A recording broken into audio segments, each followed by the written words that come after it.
La régularité de nos rencontres traduit la volonté et l'ambition commune de nos deux gouvernements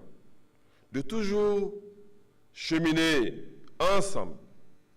pour bâtir un développement économique et social à la hauteur des espérances des peuples ivoiriens et burkinabés. C'est la preuve que la solidarité et l'amitié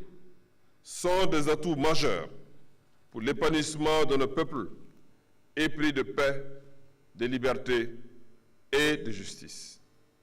Oui, la République de Côte d'Ivoire et le Burkina Faso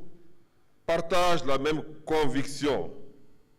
que notre meilleure protection et notre horizon d'avenir, c'est une coopération encore plus forte entre nos deux États et nos deux peuples. Nous devons travailler à trouver des réponses communes aux défis de notre temps. Depuis la signature du traité, d'importants acquis ont déjà été enregistrés dans plusieurs domaines de notre coopération, telles les infrastructures routières et ferroviaires, les relations économiques et commerciales,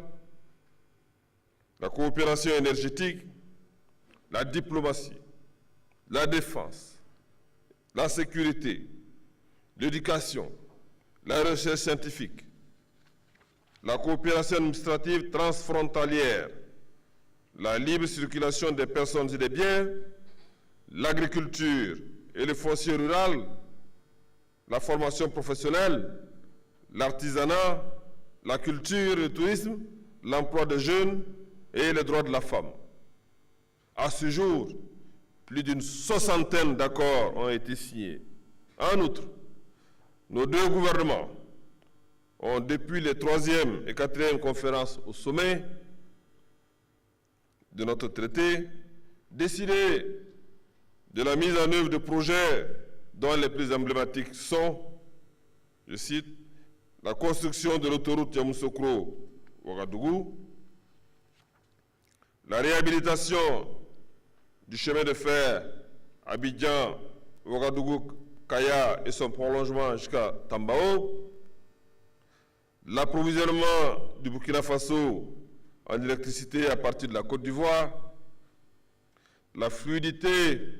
du trafic et la libre circulation des personnes et des biens, la boucle ferroviaire Abidjan, Ouagadougou, Niamey, Cotonou, etc. Je me félicite que la plupart de ces projets aient enregistré des avancées significatives dans leur mise en œuvre. Notre rencontre de ce jour, qui précède celle de nos chefs d'État, est une précieuse opportunité d'échange de vues et d'examen des chantiers prioritaires et des actions à mener pour le renforcement des relations entre nos deux pays. En effet, la tenue à Ouagadougou de la 6e conférence au sommet du traité d'amitié et de coopération entre la Côte d'Ivoire et le Burkina Faso nous donne l'occasion d'évaluer le niveau d'exécution des recommandations et des orientations diligentes données par leurs excellences Roch-Marc Christian Kaboré et Alassane Ouattara à l'issue de la 5e conférence au sommet du TAC qui a eu lieu à Yamoussoukro l'année dernière. Monsieur le Premier ministre, chers frères, je me réjouis comme vous des avancées réalisées sur les différents points. Le 6e TAC nous donne également l'occasion de passer en revue et d'harmoniser nos vues sur les événements majeurs qui ont ponctué la marche de nos deux pays durant l'année écoulée,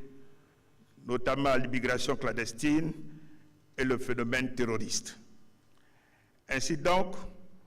au cours de cette journée, nous aurons examiné le rapport issu des travaux de nos experts portant sur tous les aspects de notre coopération, travaux qui se sont déroulés du 13 au 15 juillet dernier. Je voudrais également exprimer ma satisfaction et féliciter les membres du comité de suivi et d'évaluation du TAC pour la qualité du rapport qui a sanctionné leurs travaux à Bobo-Dioulasso du 29 au 31 mars 2017. Document dont la clarté et la pertinence nous ont permis de préparer les présentes assises. Monsieur le Premier ministre et chers frères, mesdames et messieurs, comme recommandé par nos chefs d'État lors des précédents sommets du traité d'amitié et de coopération, nous devons nous atteler, au regard de nos potentialités, à bâtir un espace communautaire intégré et développé, mais aussi à mutualiser nos efforts pour faire face aux défis communs que sont la lutte contre la pauvreté, la criminalité transfrontalière, les maladies endémiques et le terrorisme.